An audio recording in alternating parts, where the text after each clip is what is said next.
Hello, and welcome to the Absolute Sounds video channel. Maybe even welcome back. I'm Andrew Quint, and I'm a senior writer for the Absolute Sound, and today I'd like to talk about an unusual product, one that you could say is unique, and that's the Theoretica Applied Physics BACCH-SP adio Stereo Purifier. Just the name is a lot to unpack, so let's have at it. Like many high-end companies, smaller ones, Theoretica is very much the engineering vision of one individual. And that individual is Edgar Chouary. Dr. Chouary is a tenured physics professor at Princeton, where for several decades he has run the university's NASA-funded Electric Propulsion and Plasma Dynamics laboratory. If you visit Dr. Chouary in this laboratory, you find yourself in a large, high-ceiling space that's dominated by two enormous rocket engines and a whole lot of scientific equipment. But at the side of this large room is a discrete door that leads into a second realm that Dr. Chouary also supervises, and that's Princeton's 3D audio and applied acoustics laboratory. And there, Dr. Chouary's primary interest is spatial audio. In fact, spatial audio has been something of an obsession for Dr. Chouary for quite some time. As a 14-year-old, he set up a quadraphonic LP playback system, and Dr. Chouary has followed all the developments in surround sound up to the current time. Like many in the field, Dr. Chouary sees a problem with traditional stereo, and by extension traditional discrete multi-channel, that relates to the phenomenon of intraoral crosstalk. When a sound is experienced in nature, the sound makes it to the left ear, the sound makes it to the right ear, and slight differences in the arrival time of that sound, slight differences in the amplitude, and slight differences in the tonality that are caused by the head and the shape of the ears result in a very precise localization of the sound. This is not terribly effectively mimicked by two loudspeakers, because sound from the left speaker makes it to the right ear and vice versa, and the situation is further degraded if there are a lot of room reflections, as there typically are in a domestic environment. Well, in the early 1960s, two Bell Lab scientists, Bishno et al. And Manfred Schroeder, invented the signal processing technique of crosstalk cancellation, or XTC, to address this problem. And over the next several decades, acoustic researchers and engineers worked to develop the methodology to the point where an XTC algorithm made it into a number of commercial products, including gear from Polk Audio and by Bob Carver. But there were issues with these early iterations of XTC.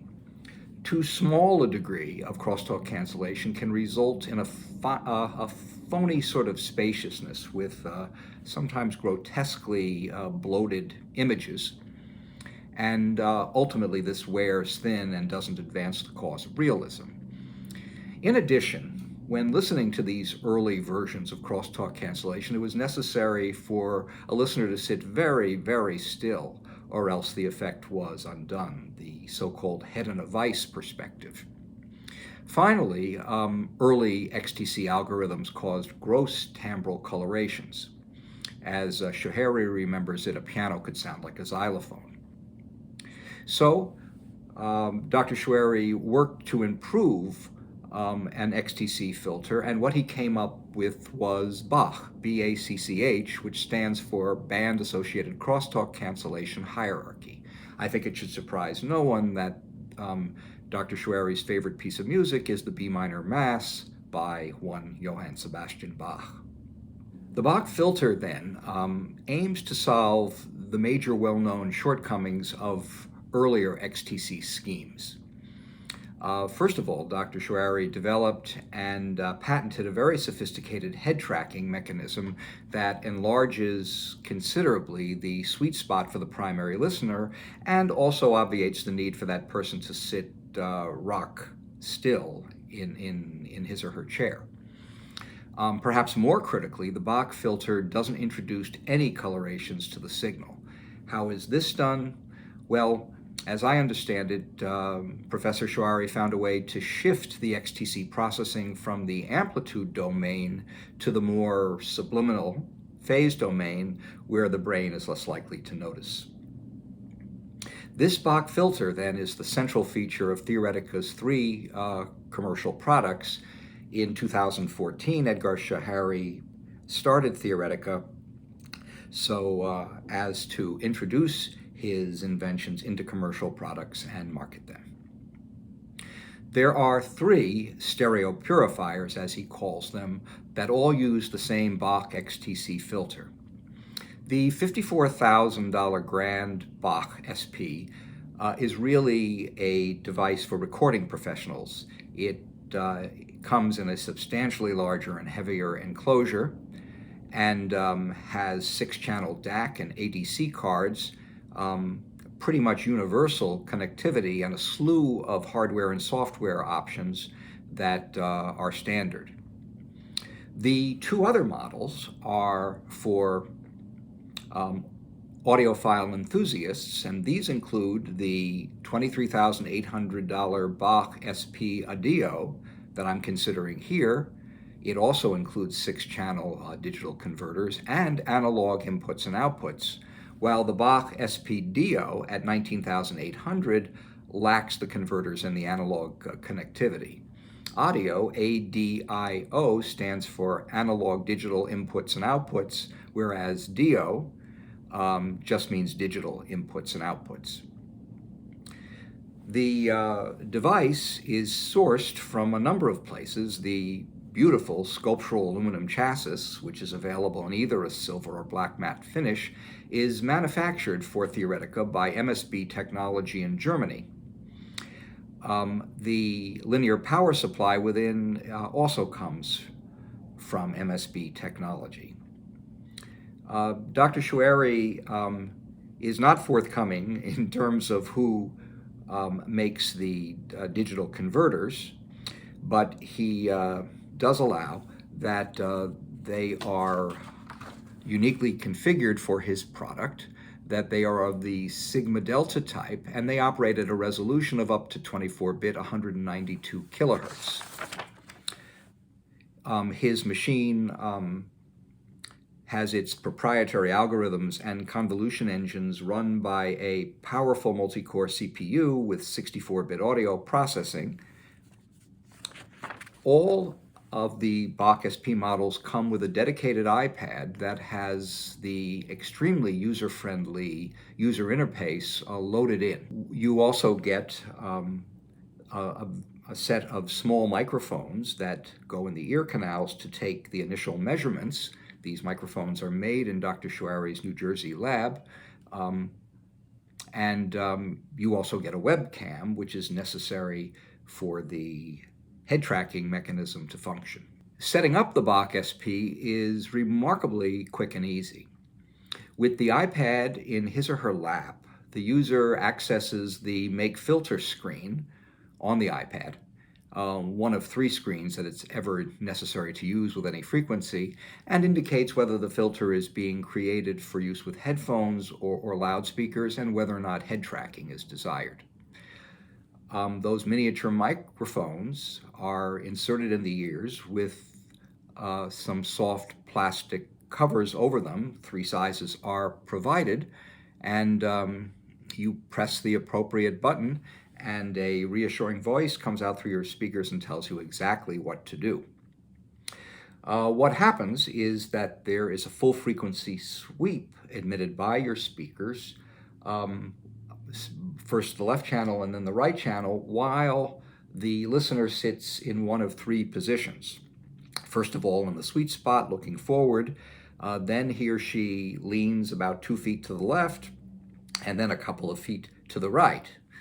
These 6 sweeps take under 2 minutes to accomplish, and that's it. You remove the microphones from your ears, and you don't have to do this again unless there's a change in your loudspeakers or the positioning of your loudspeakers, the listening position itself, or something else major in the listening environment, like window treatments or a new piece of furniture. I used the BACCH-SP adio as a processor between my usual digital file source and DAC, the 432 Evo Aeon server, and the Idion Absolute Epsilon DAC, but also as a standalone digital front end. The BACCH-SP has its own player and, well, in this model, its own DAC. I played silver discs with a Sony transport and fed them to the BACCH-SP, and I even used the analog inputs to play LPs. 2 comments to make before addressing the specific spatial aspects of the Bach's performance. First of all, as promised, the Bach XTC filter introduced absolutely no colorations or timbral distortions to the reproduced sound. It's very easy to compare the filter in and out of the data stream by simply pressing a button on the iPad, and there were no colorations introduced. The second comment to make is, whatever that DAC is in the BACCH-SP, it's quite a good one, as switching back and forth between the box DAC and my reference DAC, I really could not hear an appreciable difference, despite the fact that the DAC alone, my reference DAC alone, costs twice as much as the entire Bach product. Well then, spatially, what does the BACCH-SP XTC filter bring to the table? Well, Dr. Choueiri has written about 6 or 7 different aspects of spatiality, and there are 4 that I found to be especially relevant as I evaluated this component. The first is envelopment. And with the BACCH-SP, depending upon the source material, the sonic image moved out in front of the 2 speakers and wrapped around the sides and well out into the room, well outside the lateral boundaries of the Magicos. Different source material gives different results with the BACCH-SP filter. As might be expected, binaural recordings, dummy head recordings, perform most dramatically, followed by purist recordings of unamplified music, classical and jazz, followed by less perfectionist recordings, and then followed by more typically what Dr. Choueiri calls concocted pop and rock recordings. But in terms of what's possible, when I listened to a Chesky Records binaural recording that featured the trombonist Wycliffe Gordon, the name of the album was Dreams of New Orleans, Gordon was located at the 10 o'clock position well forward from the plane of the speakers, and it was believable. He was placed there because he was the leader of the band and not because that's where some mixing engineer wanted to put him in post-production. A second spatial metric is proximity and depth. This is an attribute of spatiality that Dr. Choueiri uses to entice people when he brings his technology to a show. On another Chesky Records binaural recording, there's a cut called Phrases, where the unsuspecting listener will hear somebody apparently whispering in their ear from a few inches away. In a more musically relevant way, this translates into a superb kind of layered depth, one that's much more subtly defined than with traditional stereo, with orchestral and other acoustic recordings. Another spatial metric is reverb, and to listen to another classic orchestral recording, The Three-Cornered Hat by Manuel de Falla, as recorded by Burt White for Everest in 1960, the work begins with a series of very aggressive sounds, castanets, stamping feet, some testosterone-fueled yells, timpani thwacks, and a bellowing soprano. All these sounds illuminate the large space of the concert hall in London where this was recorded. And with Bach, the reverberant tail of these sounds is convincingly attached to the initial impulse and yet doesn't obscure it. Without the filter, the recording is certainly electrifying and even atmospheric, but once you've heard it played back via Bach, it's hard to go back. And something that can only be described, I think, as a sense of occasion is missing. The spatial attribute that Bach presents that was most important to me, and I think most impressive, is what Schehery calls spatial extent and resolution. By extent, he explains, this means the perception that the sound occupies a three-dimensional volume like a hologram. And resolution in this context refers to the ability to discern detail and structure within that extent. So when I listen to my favorite orchestral test track, which is the opening allegretto of Shostakovich's Symphony No. 15, as performed by Bernard Haitink and the Royal Concertgebouw Orchestra, I always listen closely to the sequential woodwind solos near the very beginning of the movement. And with good stereo, and certainly with multi-channel, it's clear that the bassoon is a larger instrument than the flute, and that the former is sitting in the row behind the latter. But with Bach, you go a step further. Although those relationships in terms of the scale of the instruments and their location is clear with traditional stereo, with Bach, there's much more of a sense that each of these two musicians is occupying his or her own specific real estate, even as they breathe the same air. This metric can be extremely gratifying with no small number of 50-year-old rock and pop albums, which certainly supports Schehery's contention that Bach works not just with dummy head recordings, but also with many, I would say most, conventional stereo albums of recent and not so recent vintage, whatever the recording methodology was. And as just one example, take a song from Crosby, Stills and Nash's epical first album, the song You Don't Have to Cry. In that recording, every one of the 4 or 5 acoustic guitars was played by Stephen Stills, and even with the best remasterings of that album that I've heard, these guitars come off as a busy, almost Baroque counterpoint to the triadic harmonies that ride above them. They sort of come off as one gigantic plucked strummed instrument. With Bach, each of the guitars is thrown into bold relief. It stakes out its own specific real estate and presents a much more fleshed out sonic image.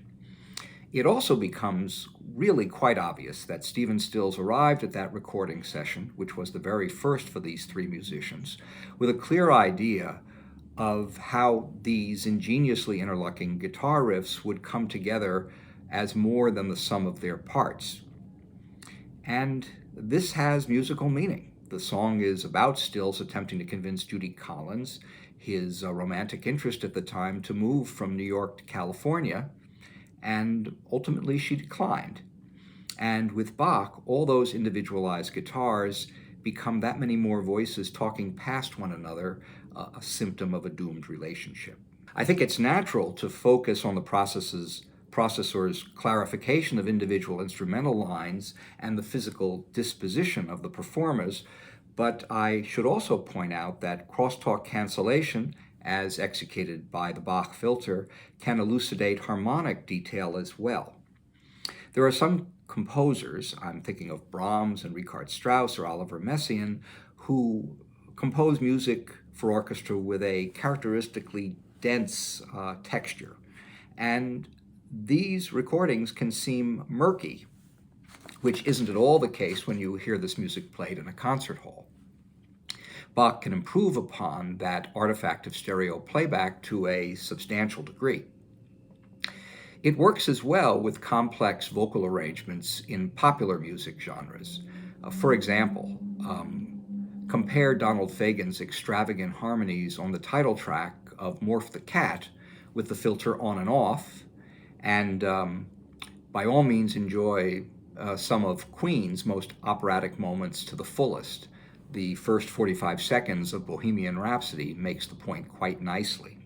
One option that's available on the BACCH-SP adio is Theoretica's BACCH-HP filter, HP for headphones.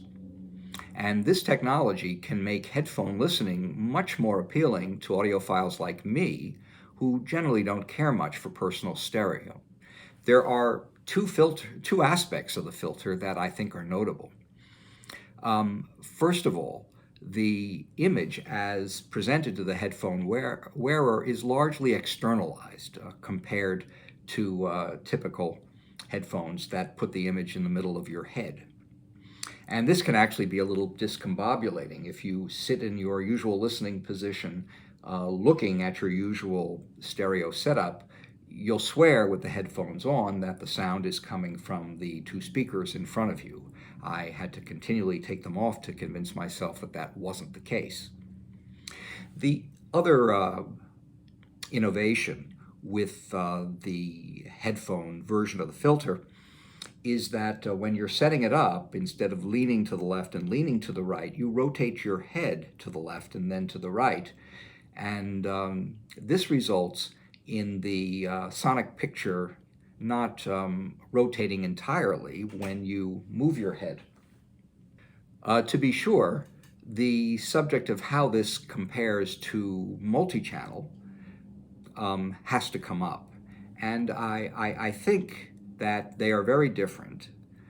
The spatial aspects of reproduction that the BACCH-SP filter offers is something very different than what multi-channel does. In particular, the envelopment is different. No question that 5.1 multi-channel or 7.1 or 9.1 or Atmos can put you into an acoustic that is vast and all-encompassing. With BACCH-SP, it's a different kind of envelopment. Individual images are sort of placed in your room. It's very much more they are here rather than you are there. In terms of those other parameters, I think that layered depth, as I said, is more realistic with BACCH-SP, and reverb gets the edge as well. But it's the fourth parameter that I discussed, spatial extent and resolution, where BACCH-SP leaves traditional multi-channel behind.